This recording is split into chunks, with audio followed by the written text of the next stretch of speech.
सबसे पहले मैं परमेश्वर को धन्यवाद देंगे कि परमेश्वर ने अद्भुत रीति से आप लोगों के बीच में परमेश्वर ने लाया और परमेश्वर ने अद्भुत रीति से सहायता किया। जब मैं पिछले दिन जब टाटा नगर में गए और राजेंद्र रजवार को मैंने उधर नहीं देखा तो मुझे अच्छा नहीं लगा। और उस टाटा नगर की मीटिंग के बाद फिर मैं उधर ही से और एक जगह में चले गए बाइबल क्लास के लिए। और जब मैं घर में वापस आए तब मेरे पत्नी को कहा कि आपको मेरे साथ चलना है, हम चलेंगे। तो मेरे पत्नी तो पहले राजी हो गई आने के लिए। फिर उनका भी तबीयत तो आप लोग जानते उतने अच्छे नहीं, और उन्होंने बाद में कहा मुझे मैं नहीं जा सकूंगी।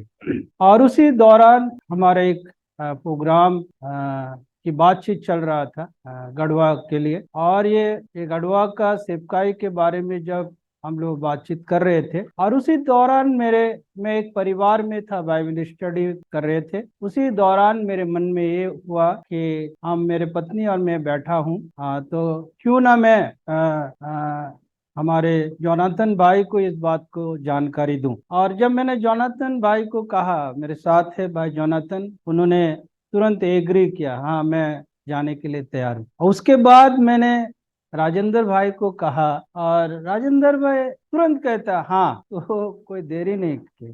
फिर वो कह रहा कि आज के दिन हम सेवा करेंगे, यदि आप 10 बजे, और यदि आप आ जाए तो अच्छा। तो मैं बोला इतना सुबह उतने दूर से गाड़ी लेकर आना असंभव है। तो मैं फिर फोन किया, भाई एक दिन पहले आ जाऊं तो तो बोला इससे बढ़िया और क्या हो सकता। और आपके बीच में आ गया। और जब आपके बीच में आया तो मुझे कुछ बातें इस बात के लिए अच्छा लगा कि एक धन्यवाद की सेवा है। भाई राजेंद्र रजवार को खुदा ने अच्छा किया, और ये एक धन्यवाद का विषय। हमारी आंटी परमेश्वर में सो गई, हम इसके लिए आनंदित होते हैं कि प्रभु में सोया है तो प्रभु में वो जागेगी, यही आनंद का विषय। तीसरी आनंद में बताता हूँ। अभी हमारे बीच में जो भाई लोग हैं, ये राजेंद्र रजवार हुए, और विजय रावानी हुए, और हेमलाल हुए। और अच्छा होता है कि इसके साथ और 2 दिन रहते हैं हमारे डेविड दा और भाई तुलसी। तो हम तीनों भाई से कहेंगे थोड़ा खड़े हो जाए, आप खड़े हो जाए ब्रदर। ये मेरे लिए बहुत सौभाग्य की बात है। मैं सोच रहा था रात में तुलसी भी आएंगे। मैं आप लोग से एक बात कहूंगा, थोड़ा ताली बजा दीजिए फिर हम बताऊंगा। मालूम है क्यों? मालूम है? ऐसा मौका मुझे कभी नहीं मिला। ये जो तीनों भाई और तुलसी भाई और हमारे डेविड दा, जब मैं उस समय बिहार था, झारखंड नहीं था भाई, याद है ना, बिहार था। जब उस सरजमी में मैं सिलीगुड़ी से जब आए, इसी धनबाद के जमीन से ये भाई लोग हमारी सेवा में मदद किया। यहाँ बहुत सारे भाई बहन बैठे हैं। उन उन दिनों में इन तीनों का शादी भी नहीं हुआ था। और नए नए थे, और एक रणभूमि क्षेत्र में उन लोगों ने काम किया, और आज परमेश्वर के रणभूमि में है। इससे बड़ी आनंद की बात किया। और भाइयों को ये बता दें कि आपने जिस रणभूमि में आप लोगों ने काम किया, उस रणभूमि में आज 5 कलीसियाएं हैं, और बहुत सारे प्रभु के लोग, परमेश्वर के भक्त लोग परमेश्वर के लिए काम कर रहे हैं। परमेश्वर आनंदित हो रहे। आज हमारे बीच में जोनाथन भाई है, भाई फिलिप है, भाई विजय है। और जोनाथन भाई के बारे में बोलूं या ना बोलूं, पर बोलना चाहता हूँ। भाई जोनाथन पति पत्नी मिलकर यूएस में उन्होंने पढ़ाई किया, खुदा के वचन को पढ़ाई की। वो अच्छे जॉब करते थे बैंगलोर में। पर खुशी की बात यह है, आज परिवार होकर परमेश्वर की सेवा कर। और जब कभी भी हम लोग मिलते हैं सिलीगुड़ी में या कहीं भी, हम मिलकर सेवा करते। इसलिए झारखंड के भाइयों को कहता हूँ, आधा दिल मेरा सिलीगुड़ी में, आधा दिल झारखंड में। तो ये मेरी इसीलिए मैं इन दिनों में जब खुदा का सेवा करते करते, ये 33 साल चल रहा है, और आज आपके बीच में। और जब मैं इस बात को सोचता हूँ कि भाई राजेंद्र जब बीमार हुए, और बीमार के दौरान जो चंगाई प्रभु को मिला, चंगाई प्रभु की ओर से जो मिला, और ये सच में एक बहुत बड़ा आनंद का विषय। पर ये आनंद जो है, ये आनंद बढ़ता ही चला गया। हम लोग वचन में सुन रहे थे ना, उनके लिए जो प्रार्थना का सीमित संख्या था, बीमारी के समय ये संख्याएं दुगुना बढ़ गई। और जब ये भाई सुनते हैं,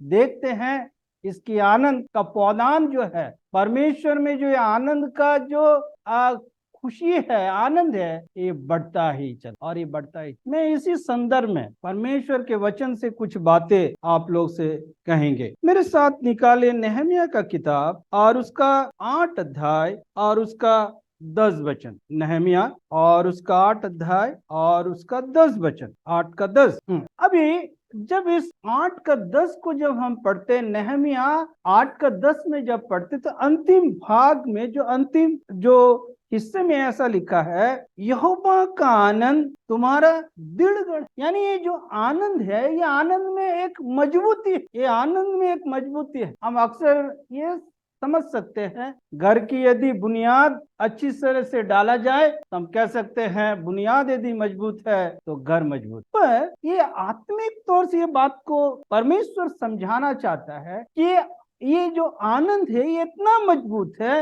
ये आनंद दिन दिन प्रतिदिन क्या है, ये बढ़ता ही जाता है। नेहमिया उस वक्त इस्राएल के लिए खड़ा था जब इस्राएल क्या था, व्यवस्था के तौर से हो या आत्मिक तौर से हो या आर्थिक तौर से हो या मानसिक तौर से हो, सब तरह से क्या था, डगमगाया हुआ था। और उस समय क्या है, नेहमिया क्या कर रहा है, नेहमिया एक मजबूत नेता के रूप में खड़ा हुआ और क्या हो गया, अभी इस्राएल में एक आनंद का जान उसने फूकना आरंभ किया। और ये आनंद क्या है, उन लोगों के जीवन में क्या है, वो बढ़ रहा है। मैं बाइबल से कुछ भक्तों के बारे हम बताएंगे और उसके बाद में इस नेहमिया की इसी 8 अध्याय से कुछ बातें आपको दिखाना चाहता। मेरे साथ निकालिए उत्पत्ति का किताब, उसके 12 अध्याय और उसका 4 वचन। उत्पत्ति 12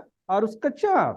यहाँ आप गौर कीजिए, आप ध्यान दीजिए, ये 4 वचन में एक शब्द का इस्तेमाल किया गया है। वो क्या है, यहोवा के इस वचन के अनुसार चला। और उस वक्त चला जब अब्राहम 75 साल के थे। और इसीलिए परमेश्वर इस बात को अहमियत दे रहे हैं कि अब्राहम ने क्या किया, उस परमेश्वर के वचन को सुनकर वो सिर्फ आनंदित ही नहीं हुआ, पर ऐसा आनंदित हुआ, उस वचन के अनुसार वो चल पड़ा। ना तो उसने अपनी उम्र का चिंता किया, ना उस उम्र के प्रति उसने चिंतित हुआ हम क्या होगा क्या नहीं होगा, पर उस वचन से इतना वो आनंदित हुआ और प्रभावित होकर आनंद के साथ वो निकल। पहली बात याद रखें। दूसरी बात दूसरी बात आप देखें, उसका 17 अध्याय, उत्पत्ति 17 अध्याय उसका 1 वचन। मैं छोटे छोटे करके आपको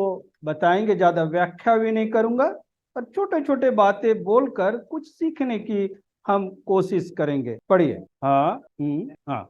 अभी देखिए दूसरी बात पर ध्यान दे, क्या है, अभी 17 का 1 पद में कहता है मेरी उपस्थिति में चल। जब हम 12 का 4 में जब पढ़ते हैं, क्या पढ़ते हैं, 75 साल में निकल पड़ा और 99 साल में परमेश्वर उनसे कहता है मेरी उपस्थिति में चला फिर कर, मेरी निगरानी में तू चल, मेरे साथ साथ चल। कब? 99 उम्र, एक बुढ़ापे के एक अंतिम ऐसे पड़ाव में है जब चलना फिरना मुश्किल है, तब परमेश्वर उनसे कहता है मेरे। अब सोचो अब्राहम कितना आनंदित हुआ हो, कितना अपने आप को खुश और आनंदित होकर परमेश्वर के लिए वो चल रहा है। जब कोई अधिकारी ये कहे उससे नीचे वाले काम करने वाले व्यक्ति को, मैं जहां जाऊं तू मेरे साथ चलना, मेरे साथ साथ तू काम करना, तो उस व्यक्ति को कितना आनंद होगा। क्यों? क्योंकि उसके बड़े अधिकारी ने उन्हें कहा। कोई व्यक्ति पूछेगा अरे तू कहाँ जा रहा है, नहीं मेरे बड़े साहब ने कहा। अभी सोचो परमेश्वर इस बात को अब्राहम से कहता तू मेरी उपस्थिति में चलो। मैं सोचता हूँ जब राजेंद्र रजवार उस बेड में जो ऑपरेशन की उस परिस्थिति में गुजर रहा था, मैं सोचता हूँ परमेश्वर अपनी निगरानी में वो तमाम काम को कर, और उस परिस्थितियों में जब रजवार बैठा है हमारे साथ, तो जरूर कह सकता है कि मैं परमेश्वर की उपस्थिति में चलने के लिए तैयार। और अब्राहम भी अपने जीवन में ही काम को करता है। दूसरी बात आप देखो अब्राहम के जीवन से, आप 18 अध्याय उसका 10 वचन, 18 अध्याय और उसका 10, वसंत ऋतु में। अभी तीसरी बात क्या है, तीसरा आनंद क्या उसके घर में? जिस घर में कोई बच्चा नहीं है, कोई संतान नहीं, अभी परमेश्वर उनसे कहता है, अब्राहम, मैं वसंत ऋतु में आऊंगा और मैं तुझे क्या करूंगा, जो वादा मैंने तुझसे किया है, तुझे एक संतान। सोचिए वो आनंद कितना वो बढ़ गया अब्राहम के जीवन में, कितनी खुश नसीब अपने आप को समझ रहे। 22 अध्याय, उत्पत्ति 22 अध्याय और उसका 12 वचन देखिए, 22 का 12। अभी देखिए तीसरी बात है, क्या परमेश्वर कहता है अब्राहम से, अब्राहम अब क्या है, मैं अब जान गया कि तू परमेश्वर का भय मानता है। क्यों? क्योंकि तूने अपने पुत्र को भी मेरे लिए रखना। और ये बात कौन कह रहा है? परमेश्वर अब्राहम से कह। एक काम अब्राहम ने किया, वचन के प्रति जब वफादार हुआ और उसी आनंद के साथ वो निकल पड़ा। अभी अब्राहम का जीवन में क्या है? अब्राहम के जीवन में ये आनंद उसको मिला कि वो परमेश्वर के साथ। दूसरी बात उनको क्या मिला? तीसरी बात उनको क्या मिला? उन्हें परमेश्वर ने एक संतान को दी, उसकी आनंद और बढ़ गया। तीसरा क्या है? परमेश्वर उनसे ये बात कहा, मैं तुझे एक पदवी देना चाहता हूँ, मैं तुझे सम्मानित करना चाहता हूँ। आज मैं तुझे आदर के साथ ये कहना चाहता हूँ, तू परमेश्वर का भय मान। तू परमेश्वर को डरता है ना, तो तू अपने कुटुंब लोगों से डरा, ना तू अपने लोगों से डरा उन दिनों में, ना तू अपने बच्चों, अपने बेटे को मेरे लिए बलिदान देने में तू पीछे रहा। पर मैं आज ये कहना चाहता हूँ, अब्राहम, तू मुझसे भय, तू मेरे भय में चलने वाला। इसे कहते हैं विश्वास के जीवन में ये आनंद बढ़ता ही, ये आनंद की वृद्धि होते जाते। अभी आइए मेरे साथ निर्गमन का किताब और उसका 20 अध्याय और 19 और 20 वचन पढ़ेंगे। निर्गमन उसका 20 अध्याय और 19 और 20 वचन। अभी हम मूसा के बारे में थोड़ा देखें। मूसा के बारे में जब हम पढ़ते हैं तो इसका थोड़ा पृष्ठभूमि, उसकी पीछे की ओर थोड़ा हमें देखना पड़ेगा। उसके लिए मैं 2 वचन आपको पढ़ने के लिए कहेंगे। आप मेरे साथ 2 अध्याय का कोई 14 वचन को पढ़ दीजिए, 2 का 14 को पढ़िए और कोई 5 अध्याय का 21 वचन को पढ़िए। 2 का 14 पढ़ो। हाँ क्या? अभी 5 का 21, 5 का। अभी दोनों वचन में आप देखेंगे तो उनके लोग, इस्राएली लोग क्या है, मूसा को अपना नेता बनना देखना नहीं चाहता, या मूसा हमसे कुछ बातें ना करे, या मूसा हमको ना सिखाए कैसे चलना है, क्या करना है, ना करे। ये हमारी साधारण हिंदी में हम समझ सकते हैं। पर अभी सोचिए, जब ये लोग अभी क्या है, जब परमेश्वर उनसे बातें कर रहे हैं, परमेश्वर उनको 10 आज्ञा दे रहे हैं, तब क्या है, अभी वो लोग मूसा से क्या कहता है, तू ही हमसे बात। और वास्तव में ये काम मूसा का था, क्योंकि मूसा ही जो है परमेश्वर की बातें, परमेश्वर की वाणी, परमेश्वर की संदेश, तमाम प्रकार की जो परमेश्वर का परिकल्पना इस्राएली लोगों के लिए है, वो सारे बातें समय समय में मूसा कहा करते थे। पर जब मूसा को ये बातें उन लोगों से जो विरोध करते थे, जो उनके खिलाफ थे, जब मूसा से ये कहते हैं, मूसा तू ही हमसे बातें कर, यदि परमेश्वर हमसे बातें करे तो हम तो मर मिटेंगे। और उन लोग भयभीत हो गए, उन लोग डर गए। सोचो ये मूसा के लिए कितना आनंद का विषय, कितना खुशी का विषय। आज जब हम इस जगह में खड़े हैं, भाई जोनाथन भी परमेश्वर के बातें बोल रहे थे, हम भी परमेश्वर के बातें बोल रहे। ये सिर्फ हमारे लिए आनंद की बातें नहीं है, जो हमारे सामने बैठे हैं परमेश्वर ने रखे हैं, वो भी आनंद की बात। आज हम लोगों को परमेश्वर ने अलग अलग हिस्सों में रखा है। मैं झारखंड में हूँ, भाई सिलीगुड़ी में है, जामाडोबा में, भाई राजेंद्र रजवार में, धनबाद में, अलग अलग जगहों में प्रभु के लोगों को रखा है। क्यों? ताकि हम परमेश्वर की बातों, परमेश्वर की वाणी को बोले। ये हम लोगों के लिए बहुत खुशी की बात, बड़ी आनंद की बात। और ये सौभाग्य क्या है, परमेश्वर मूसा को दिया और इस बात को प्रमाण किया कि लोगों ने इस बात को क्या कर रहा है, मूसा से क्या। कितनी आनंद। और जब भाई राजेंद्र रजवार के बेटे कल से हमें बोल रहे हो इस सेवाकाई को लीडिंग करें, सच में पेरेंट्स के लिए, माँ बाप के लिए आनंद की बात है कि मेरे बच्चे खड़े हो। और ये एक सौभाग्य की बात है, साथ साथ में हमारे मनों को परमेश्वर आनंदित करता है। अभी मेरे साथ आइए गिनती का किताब उसका 7 वचन को देख। गिनती 12 का 7।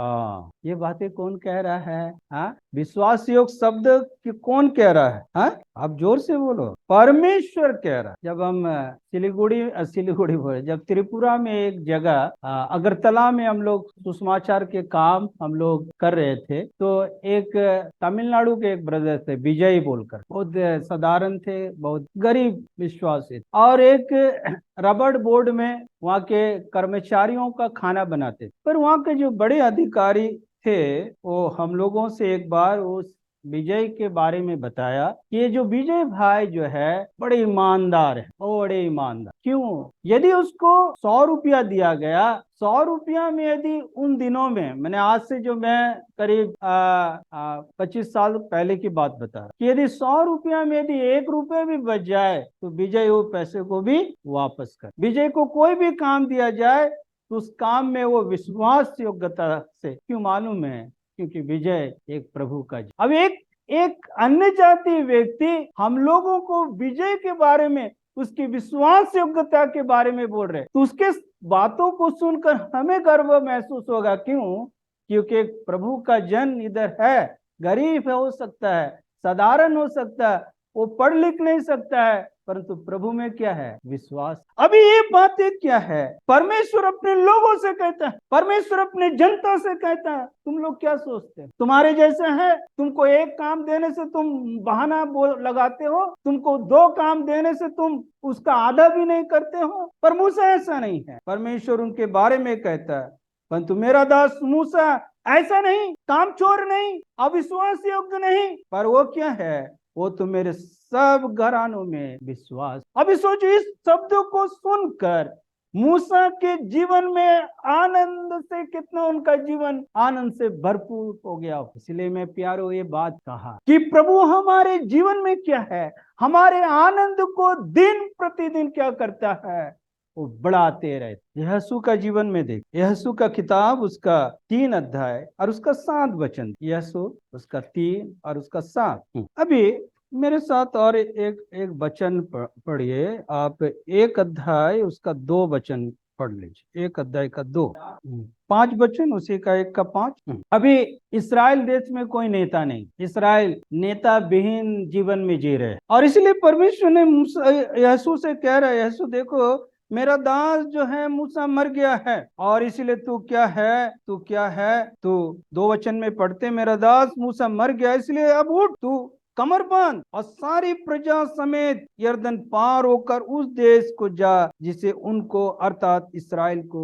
एक जिम्मेवारी परमेश्वर क्या है, एक काम यहोशू को सौंप रहे हैं, और सिर्फ सौंप रहे नहीं, इतना ही नहीं, पर परमेश्वर उनसे कहता है जैसे मैं मूसा के संग रहा वैसा तेरे संग संग रहूंगा। और ये बात कह रहा, देख मैं तुझे धोखा क्या है, और ना तो मैं तुझे धोखा दूंगा और ना तुझको छोड़। परमेश्वर को जिम्मेवारी देने के साथ साथ परमेश्वर से वादा करता है, मैं तुझे कभी नहीं, मैं तुझे त्यागूंगा। यही है परमेश्वर। एक साधारण व्यक्ति को, जो मूसा का एक दास के तरह था, एक नौकर के तरह था, मूसा के कामों को करने वाला था, हो सकता है परमेश्वर उनकी ईमानदारी को देखा हो, और इसीलिए हो सकता है परमेश्वर ने उसे खड़ा, और जब परमेश्वर ने उसे खड़ा किया, जब परमेश्वर ने उसे इस्तेमाल किया, तब हम क्या पढ़ते हैं? परमेश्वर उनसे कहता है 7 वचन में, क्या कहता है? आज के दिन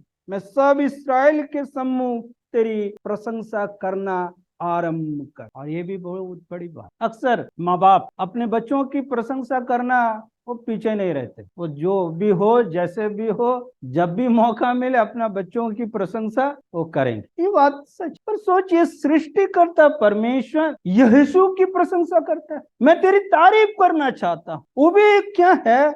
अपने लोगों के बीच इस्राएल के सन्मुख तेरा तारीफ करना चाहता हूँ, तेरे बारे में अच्छा बोलना चाहता हूँ, तेरे बारे में अच्छी बातें उनको कहलाना चाहता हूँ। किसके बारे में? यस, मेरे साथ यदि आप 7 दिन रह जाएंगे, उसके बाद पता चलेगा मेरे जीवन में कितनी बुराई है ना। पर सोचो, परमेश्वर उनके बारे में सारी बातें उनको पता है, और उनके बारे में ये भी परमेश्वर को पता है यीशु कैसा है। और इस बात को जब यीशु को पता चलता है, जब इस बात को उनके सन्मुख कहते हैं, तब यीशु को कितना आनंद, कितना खुशी उनको मिला। मैं सोचता हूँ यीशु भी क्या किया, परमेश्वर के काम, परमेश्वर की सेवा, जो अधूरा काम मूसा ने छोड़ कर गया, उस अधूरा काम को उन्होंने क्या किया, बड़े मजबूती के साथ, बड़े उत्साह के साथ, बड़े खुशी के साथ उस काम को वो करता है, उस काम को करता है। और इसीलिए मैं सोचता हूँ 12 का 24 इस बात को कहता है।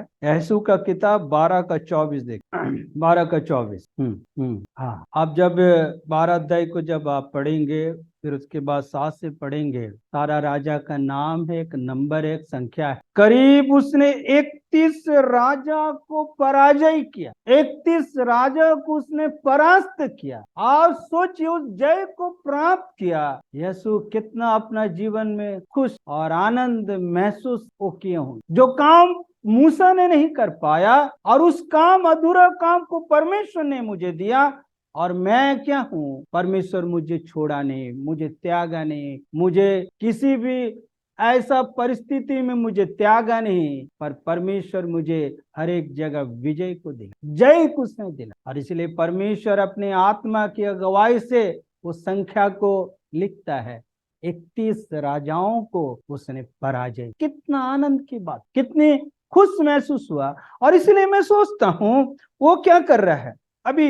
यीशु का अंतिम किताब में जब 24 का आप 15 को पढ़ी, 24 का 15, सॉरी सॉरी सॉरी सॉरी, यही होता है, आनंद से इतना आनंदित हो गए। अभी इस्राएल लोगों को कहता, जाओ, तुम जाना है जाओ, तुम परमेश्वर को छोड़ना छोड़ो, तुम व्यवस्था को नहीं मानने वाला नहीं मानो, मुझे कोई ऐसा बात नहीं है, पर मैं और मेरा परिवार उस परमेश्वर का सेवकाई करते करते अंतिम पड़ाव तक चले। तभी लोग कह सकते हैं जब वो आनंद से आनंद महसूस कर। मैं सोचता हूँ जब हम सब इकट्ठे हुए और जिस कष्ट से भाई रजवार गुजरा, मैं सोचता हूँ उस कष्टों के बाद हम सोचता हूँ उनका और भी वो सेवकाई के प्रति वो समर्पित हो गए। मैं जब कोविड में गुजर रहे थे और जब मैं बिस्तर में थे, उसी समय 2 प्रभु के दास इस दुनिया को छोड़कर चले गए, एक भाई एमेजॉय और भाई सालू। अब मैं सोचता हूँ अब तीसरा मैं हूँ, पर प्रभु ने मुझे जीवित किया। जब प्रभु ने मुझे जीवित रखा, प्रभु ने मुझे स्वस्थता दिया, चंगाई दिया,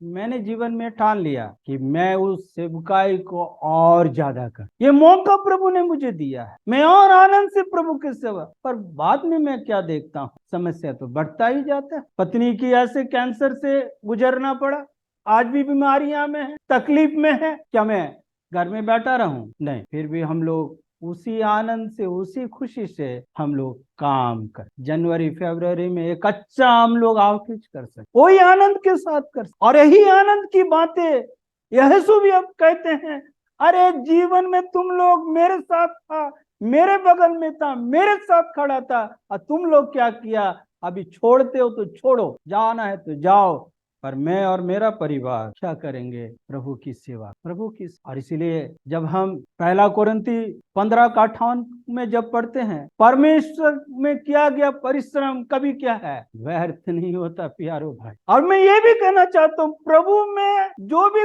कष्ट हम उठाते हैं वो भी प्रभु कभी व्यर्थ होने नहीं देता। और इसीलिए परमेश्वर के दास पौलुस कहता है, प्रभु में सदा आनंद। अभी क्या है, देखिए प्रेरितों का किताब उसका 5 अध्याय और उसका 41 वचन, 5 उसका 41 वचन। जोर से बेटा, जोर से पढ़ना। नहीं नहीं नहीं नहीं, प्रेरितों का काम, एक्ट प्रेरितों का काम 5 उसका 41, एक्ट। हाँ, पढ़ो पढ़ो। हाँ, अभी आप इस वचन को जब हम पढ़ते हैं, क्या ये परमेश्वर के लोग क्या कह रहे हैं? वे इस बात से आनंदित होकर महासभा से चले गए कि हम उसके नाम के लिए अपमानित होने के योग तो ठहरे। अद्भुत बात है। प्रभु के लिए जब उन लोगों ने क्या किया, एक लेंगड़े व्यक्ति को उन्होंने चंगाई किया, और उसके बाद से ये सारा ड्रामा वहां चलता गया और सब कुछ होते रहे। और उसके बाद क्या है, ये जब ऐसा परिस्थिति में आते हैं,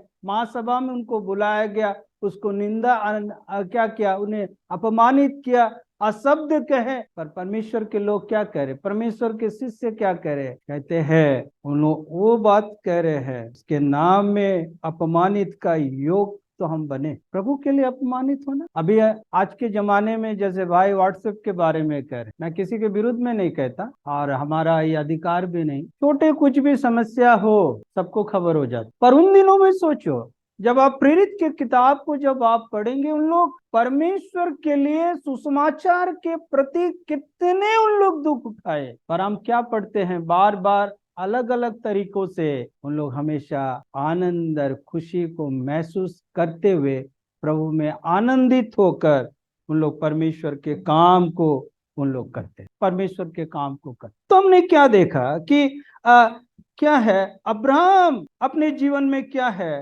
वो आनंद में, प्रभु के आनंद में बढ़ते गए। मूसा के जीवन में हमने क्या देखा कि मूसा भी परमेश्वर के आनंद में दिन प्रतिदिन बढ़ते गए। यीशु के जीवन में हमने देखा, चेलों के जीवन में भी हम ये देख। पर नेहमिया की किताब से कुछ बातें हम देखेंगे कि क्यों नेहमिया इस तरह से वो इस बात को कहता है, प्रभु की जो आनंद में, उसकी दृढ़ता में हम मजबूत होते जाएं, हमारी आनंद की मजबूती बढ़ते जाते हैं। पर अब मैं कुछ कुछ बातें आपको छोटे छोटे शब्दों में बताएंगे, ज्यादा वक्त हम नहीं लेंगे, काफी गर्मी है, काफी समय है, गर्मी भी है और ज्यादा समय हम बैठना भी हमारे लिए असंभव है। तो मैं जल्दी जल्दी जाएंगे। 8 अध्याय उसका 1 वचन को पढ़े, 8 का 1, और उसमें एक शब्द, एक एक शब्द को मैं ध्यान केंद्रित करना चाहूंगा ताकि उस पर आप गौर करें। पढ़िए 1 वचन। अभी देखिए, अब आप गौर करें, उस शब्द पर गौर करें, ध्यान करें उस पर। देखिए क्या लिखा है, एक मन होकर, और लिखता है उन सब लोगों ने एक मन होकर। किस चीज के लिए एक मन हुआ है ना, जैसे भाई ने एक सप्ताह पहले बोले ना, ब्रदर इधर एक सेवा है ना, यस, अब एक मन था। पर मैंने यहाँ भी देखा, भाई ने भी सेवका ही शुरू हो गया, फोन करके बोल रहे आप आए नहीं, है ना। मैं ये बता, देखिए परमेश्वर हमें बहुत समय हमें लज्जित करता है। ये एक मन क्यों हुए, पिकनिक मनाने के लिए कि शादी में जाने के लिए, कौन कह सकता क्यों एक मन हुआ, क्या, किस लिए, किस लिए, क्या लिखा है, परमेश्वर की व्यवस्था के लिए। उन्होंने कहता है, एजरा शास्त्री से कहा कि मूसा की व्यवस्था जो है, मूसा की व्यवस्था जो यहोवा ने इस्राएल को दी है, उसकी पुस्तक ले आओ। मूसा की व्यवस्था को मंगवाने के लिए उन लोग एक मन हुआ। कितना अच्छी बात है, आज हम भी यहाँ इकट्ठे हुए हैं। धन्यवाद के साथ साथ खुदा के वचन को, परमेश्वर के वचन के प्रति मन लगाना, एक मन होना। अभी दूसरी बात देखिए, अब दूसरी बात देखो, उसी का 8 का 2 वचन, 8 का 2, जो भी भाई पढ़ते हैं थोड़ा जोर से पढ़ी, हाँ, ताकि मैं भी सुन सकूं, सब सुन। हाँ, अभी क्या है, अभी दूसरी बात पर गौर कीजिए। पहला स्थान किसको दिया गया, स्त्री। हमेशा तो पुरुष का स्थान आगे रहता है ना, हाँ भाई, पुरुष तो आगे रहता है ना, हाँ, पर यहाँ का ये क्या है, यहाँ स्त्री। इसका मतलब क्यों कि पुरुष उन दिनों में, पुरुष स्त्री भी कम नहीं है। हमारे देश का प्रधानमंत्री क्या बोलता है, हाँ हाँ, बेटी बचाओ बेटी पढ़ाओ, ये उसका नारा है, उसका नारा है। पर ये नारा तो बाइबल में बहुत पहले से है। स्त्री भी उनके साथ, पुरुषों के साथ परमेश्वर की व्यवस्था को सुनने के लिए आगे आगे। अक्सर हमारे गांव में क्या होते हैं, हम लोग तो गांव से आए हुए लोग हैं, जहाँ वचन का सेवा शुरू हुआ, अब बहनों को देखेगा वो नींद भी शुरू हो गया, पूरा झपकी मार रहे। परमेश्वर इस बात को कहना चाहता कि बहन लोग भी पुरुष के साथ आगे आकर प्रभु के वचन को सुन रहे हैं, व्यवस्था के वचन पर मन लगा रहे हैं। अभी देखो उसके बाद क्या है, 5 वचन को पढ़ो, 5 वचन। अभी तीसरी बात क्या हुआ, सब लोग क्या हुआ, खड़े हो गए। खड़े होने का मतलब क्या होता है भाई, सम्मान देना। और एक बात, सचेत होना। हम लोग बहुत समय भाई लोग को बोलते हैं, जब आराधना में बैठता ना, ब्रदर बैठे बैठे चेयर में धन्यवाद चढ़ा देता है। अच्छा है क्या, हाँ, मैंने पिछले रविवार मेरे अपने असेंबली में बोला, ये बात को। दो भाई ने चेयर में बैठ बैठ के प्रार्थना, वो क्या बोला मुझे सुनने नहीं मिला, इसलिए मैंने मुझे इस संडे में वचन देना था। मैंने बोला आपने क्या बोला, मैं तो सुना नहीं, तो आमीन कैसे बोलूं मैं। खड़े होने का मतलब ये होता है सचेत होना, और आप जो सामने वाला जो व्यक्ति खड़ा है उस बातों को मैं ध्यान देकर सुनने के लिए मैं अपने आप को तैयार। पहली बात एक मन होकर परमेश्वर के वचन सुनने के लिए तैयार होना। दूसरी बात क्या है, पति पत्नी होकर उस जगह में एकत्र होना। और तीसरी बात क्या है, मैं सम्मान के साथ खड़े होकर सचेत होकर आपके वचन को सुनना चाहता। आगे आइए 6 वचन को, 6 वचन 6।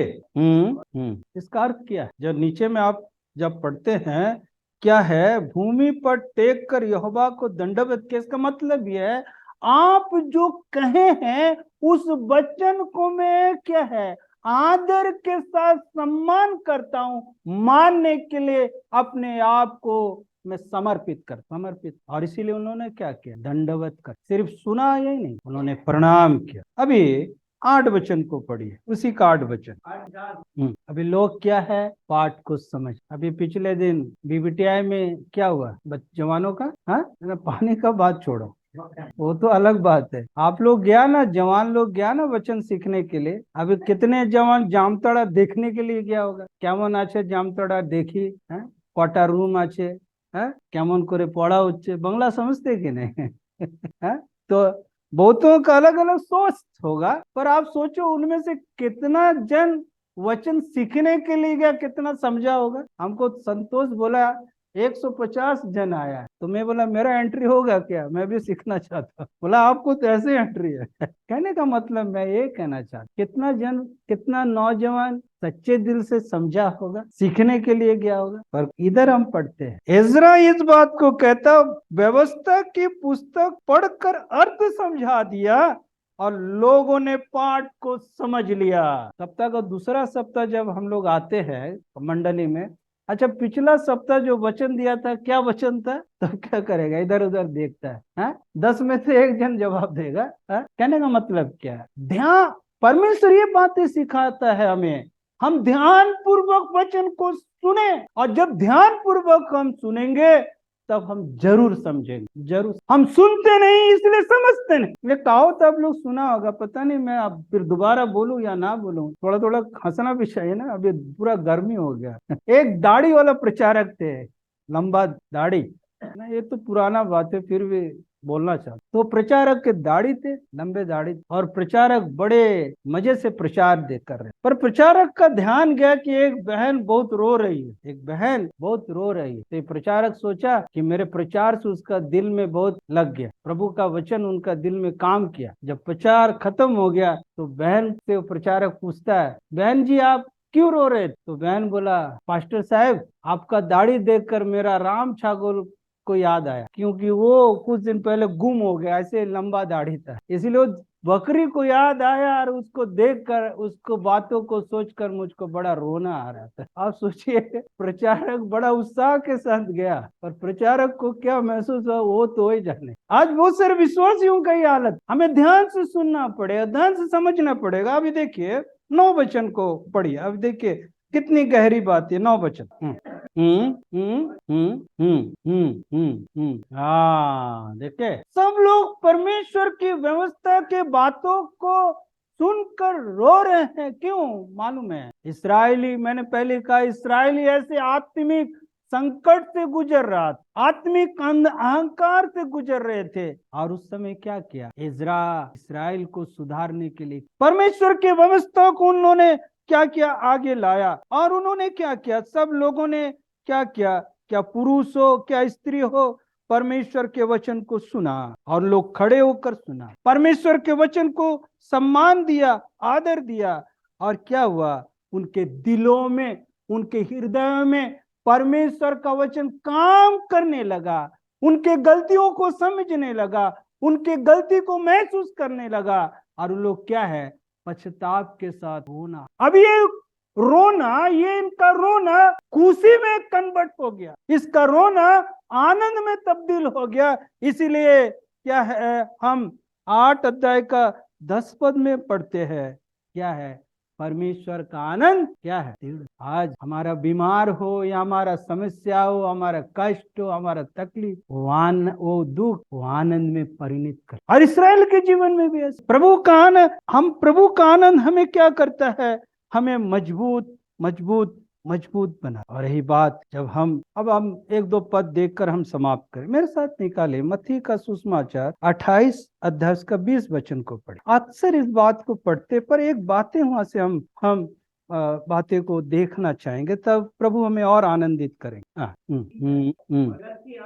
अभी ये बात किससे कहते हैं? परमेश्वर हम और आपसे कहते। तुम जब रास्ते में हो, तुम जब घर में हो, तुम किसी भी परिस्थिति में कहाँ भी हो सकता उन दिनों में शिष्य लोगों से कहता तुम जाओ प्रचार करो, पर मैं ये कहता हूँ परमेश्वर किसी भी परिस्थिति में कहते हैं मैं तुम्हारे साथ। कितना हमें आनंद मिला हम जब बिस्तर में बीमार के स्थिति में। मुझे इस बात का अनुभव है, जब मैं कोविड में जब गुजर रहे थे, मेरा दिन दिन मैं अपने बिस्तर से ऐसा लग रहा है मैं सट रहा हूँ, एकदम जा रहा हूँ, पर मैं ये अनुभव कर रहा कि प्रभु मेरे। और ये हर एक के जीवन अद्भुत ये बात है। और प्रेरितों का काम 8 अध्याय और 1 और 4 वचन को देखिए क्या हुआ। 1 और 4 प्रेरितों का काम 8 अध्याय और 1 से 4 पद कोई जल्दी से उसको पढ़ दो।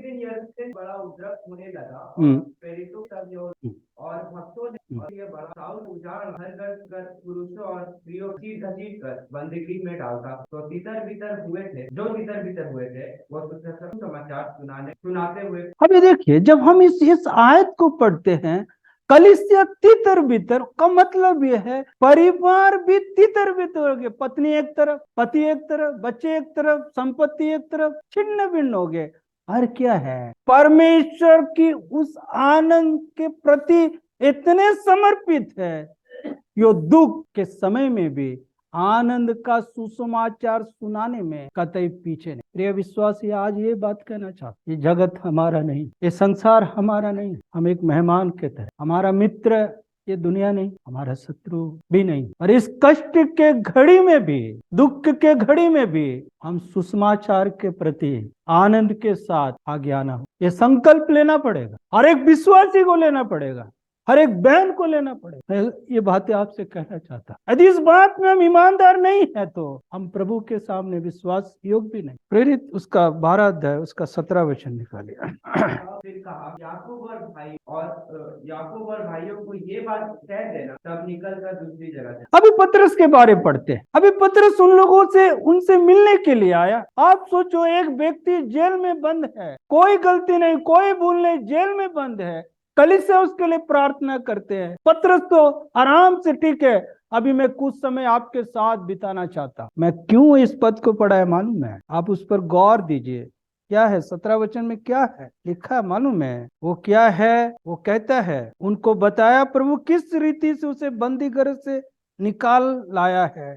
फिर कहा याकूब और भाइयों को ये बात बता देना, तब निकल कर दूसरे जगह वो चला। तुरंत वो चला गया, वो रुका नहीं। और इसे कहते हैं सुसमाचार के प्रति उनका सोच, उनका विचार कितना ऊंचा है, कितना ऊंचा। ये नहीं वो कह सकता था जेल में क्या हुआ नहीं हुआ, इस सब बातों को उन्होंने कोई अहमियत नहीं दिया, उस बातों के प्रति कोई चर्चा नहीं किया।